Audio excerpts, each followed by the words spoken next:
Bendera ini hukumnya tak boleh berada di tiang pada waktu malam. Bendera boleh ada di tiang pada waktu malam kalau disuluh dengan cahaya api. Itu sebab di zaman saya bersekolah, pagi-pagi bendera itu dinaikkan, bila tutup pejabat bendera itu kena diturunkan. Hari cuti bendera tidak boleh berada di tiang. Kata kita ambil sekolah lah.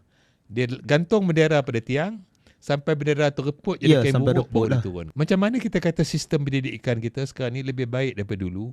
Saya pertikaikan sebab kita tak bagi perhatian kepada benda yang basic. Kita tanya, kalau ada 14 negeri punya bendera ni, you susun ikut macam mana? Itu pun orang tak tahu nak susun bendera. Bendera mana yang patut di tengah, bendera mana yang patut di hujung sekali.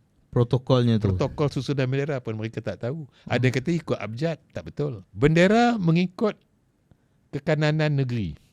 Kekananan negeri mengikut kekananan sultan yang memerintah. Pada waktu ini, sultan yang paling lama memerintah sultan mana? Saya rasa Sultan Terengganu.